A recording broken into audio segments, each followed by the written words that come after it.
Je suis Thomas Lemel. Donc, je suis chef propriétaire du restaurant Rotomagus et également du restaurant Le Fiche à Rouen. Au Rotomagus, on travaille essentiellement de la viande. Donc l'idée, c'est vraiment quasiment un steakhouse, on va dire, à la française, où on travaille et on cuit de la viande dans un four à braise. Et on accompagne ça de garnitures essentiellement tournées autour de la pomme de terre. On a été quasiment un des premiers clients du bœuf cidré. Et donc la société Gros Doigt est venue me voir un jour en me proposant d'essayer un morceau qui a été élevé, effectivement avec une finition au cidre, etc. Et ça, je vous parle de ça il y a maintenant, je pense, une petite dizaine d'années. Donc c'était vraiment les débuts donc de l'élevage du bœuf cidré, donc de Monsieur Craquelin. Et donc le bœuf était extraordinaire. Bonjour, je m'appelle François-Xavier. Je suis agriculteur à Villequier, bord de Seine, Pays de Caux, plein cœur de la Normandie. Ici, on produit des cultures, des céréales, des betteraves, du lin, on produit du cidre, on produit de la moutarde, on produit de l'élevage. On essaye de produire des idées surtout et de partager du bon moment avec les gens.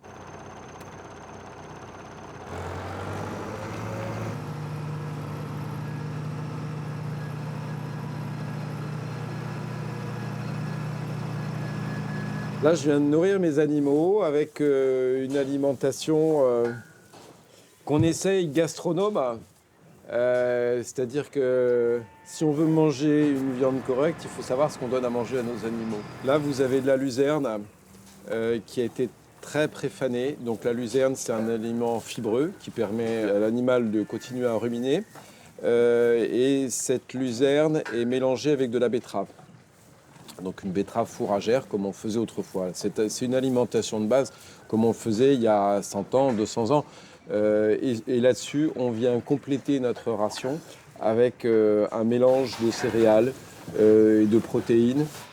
L'idée de donner du cidre, elle nous est venue en voyant ce qu'ils avaient fait au Japon avec le bœuf de Kobe.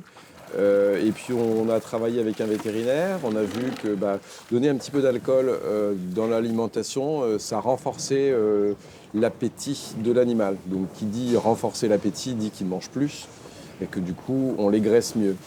L'alcool va se transformer en acide gras et va renforcer les graisses dans les tissus musculaires. J'en mets un deuxième.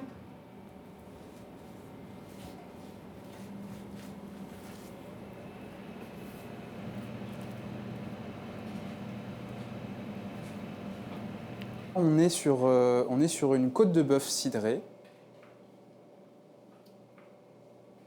Le bœuf cidré, c'est un projet qui a été initié par François-Xavier Craquelin en 2013 et qui a vocation de valoriser la race normande et le cidre de Normandie. François-Xavier est un éleveur qui est producteur de cidre, qui est éleveur de bœufs de race normande et qui a décidé d'allier les deux et de proposer aux animaux en finition du cidre pendant les derniers mois avant abattage. Le bœuf cidré, c'est une illustration de la capacité de la Normandie à pouvoir innover. C'est vraiment l'expression d'une nécessité d'un territoire de devoir se remettre en question pour valoriser son produit local. La race normande était souvent abandonnée des bouchers pour son manque de rendement économique. Aujourd'hui, ce manque de rendement est compensé par la qualité gustative du produit. Et on le retrouve aussi en restauration. Beaucoup de chefs maintenant retravaillent la normande parce que même à l'aveugle, ils sont capables d'aller définir que la normande a un meilleur goût que d'autres races. On se rend compte que l'apport d'alcool sur un animal, ou en tout cas de l'apport de levure qui compose également l'alcool, permet un meilleur persillage de la viande et aussi l'intégration intramusculaire du gras, ce qui apporte en fait obligatoirement de la moellosité à la viande. Nous, en salle, on le propose à nos clients, on l'annonce souvent sur nos réseaux sociaux. Et après, les clients qui sont intéressés viennent directement, nous le réservent au téléphone également, et voilà. Moi, j'ai toujours connu mon père et mon grand-père qui vendaient les bœufs, qui finissaient les bœufs au printemps. Quand on a décidé de donner le site, qu'on a déterminé la quantité ingérée de cidre et la période, la commercialisation des bœufs, c'était bien au printemps. Ici, on est dans la cuverie. Là, on va presser nos pommes au mois d'octobre, novembre, décembre même. Et on va stocker ici tout le cidre qui va être transformé, à la fois pour donner au bœuf, pour être distillé, pour être transformé en vinaigre, ou bien, surtout, une bonne partie est mise en bouteille. Petit à petit, on va déterminer, on va flécher les lots. Qu'est-ce qu'on en fait? Est-ce que celui-ci tient? Il y a une forte acidité, il y a de l'amertume. On ne peut pas faire d'un cidre sec, il va plutôt falloir le réserver pour faire un cidre doux. Clairement, celui qu'on va donner au bœuf, en général, ce n'est pas forcément le meilleur, quoi. Personnellement, je suis absolument convaincu que c'est le sens de notre métier aujourd'hui que de garder un lien direct avec les gens qui vont consommer nos produits. Notre métier, c'est de se remettre en question quand même, c'est d'amener un peu de tradition, d'authenticité, mais en même temps, il faut aussi s'adapter aux nouvelles exigences. Une exploitation agricole, c'est des gens d'abord, avec des savoir-faire, avec une motivation, avec des connaissances. C'est des bâtiments, c'est des terres, c'est du matériel. Avec tout ça, finalement, on peut imaginer plein de choses. On peut se contenter de reproduire ce que faisaient ou nos voisins ou nos prédécesseurs sans se poser de questions, ou bien on essaye de se réinventer.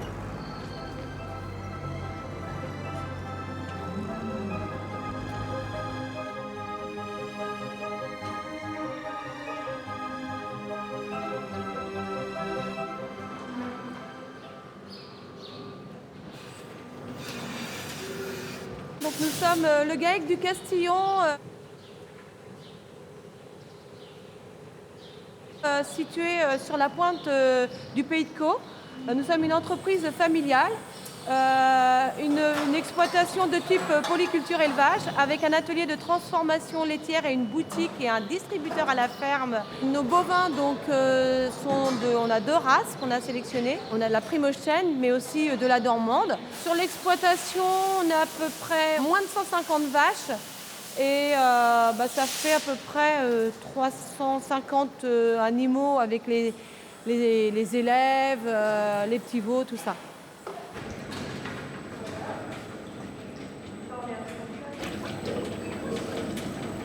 Alors ici, on va faire la première, une pâte pressée non cuite, le fondant du Pays de Caux. Donc là, tout de suite, on prépare et puis très rapidement, on va emprésurer pour faire cailler le lait. Bon, mais c'est pris. Donc maintenant, on a installé le bac de drainage pour la prochaine étape qui constitue d'attendre un petit peu que, comme ici, c'est en train de brasser. Et une fois que c'est bon, on va transverser le contenu de la cuve dans le bac de drainage.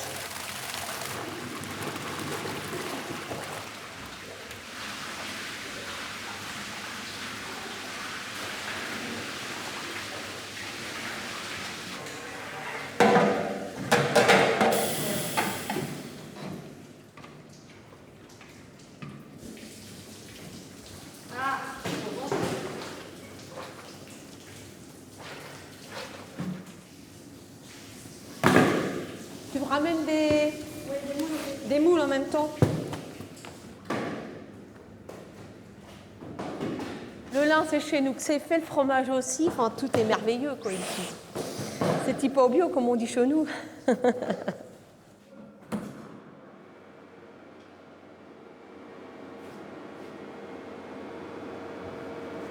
On est dans la cave d'affinage des pâtes pressées. Pour certaines, les plus petites vont durer à peu près 3 mois chez nous. Et les plus grosses comme celle-ci, c'est des cornes, c'est des pâtes pressées mi-cuites. Et là, on essaye de les garder 1 an pour vraiment faire développer les goûts. C'est la boutique de la ferme, donc, où là vous retrouvez toute notre gamme de fromages que nous réalisons ici. On a fait les pâtes pressées, vous les voyez coupées, ce qui permet de voir aussi leur arôme, tous les styles de fromage que nous faisons. Ensuite, on a les pâtes molles à croûte lavée. La commercialisation se fait pour 20% de notre chiffre d'affaires, ça se fait à la ferme, ici à la boutique. Pour le reste, nous sommes dans des magasins de producteurs. On travaille aussi avec le box fermier des mines, qui du coup revend au niveau de professionnels de la bouche, qui sont des primeurs, des restaurants, des fromagers.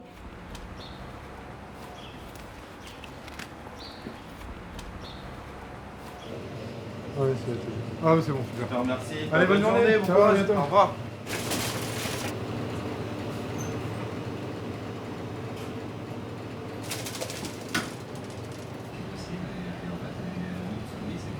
On essaye d'avoir tout type de fromage et toute région, avec forcément un accent un peu plus prononcé sur la Normandie. Les grands classiques sont là, mais c'est comme tous les produits, hein, ils essayent de se renouveler un peu ou d'essayer de trouver des nouveaux formats. Et du coup, c'est vrai que ça reste quand même un milieu où les gens essayent toujours de trouver des choses un peu nouvelles, des formes nouvelles, des goûts nouveaux. De la tome en Normandie, les gens au début, on a cette image de la montagne, du ski.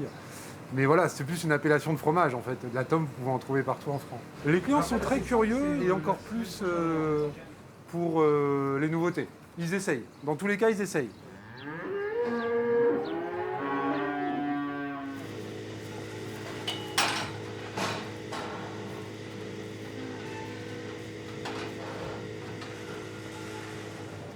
Donc ici, on est sur la commune d'Anneville-en-Bourville, sur la rive gauche de la Seine. Donc pas très loin de Rouen ni de Beaurachard. Donc notre exploitation est composée de 120 têtes de bétail à peu près, tous en vache jersiaise, une race qui est peu connue mais finalement qui donne un lait de qualité.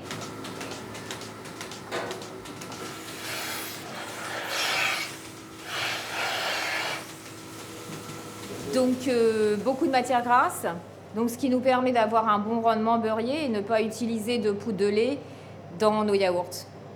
Là, il y a assez de protéines pour que le yaourt coagule sans aide de poudre de lait, quoi.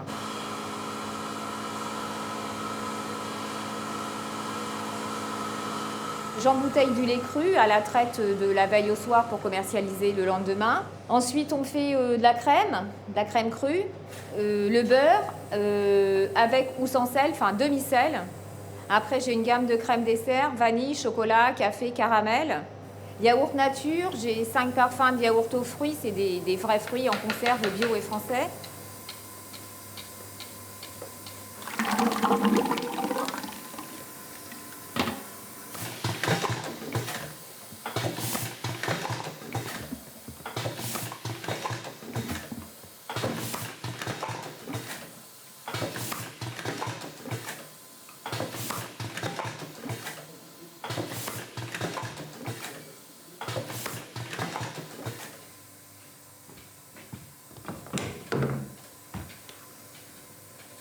Je fais 4 marchés la semaine.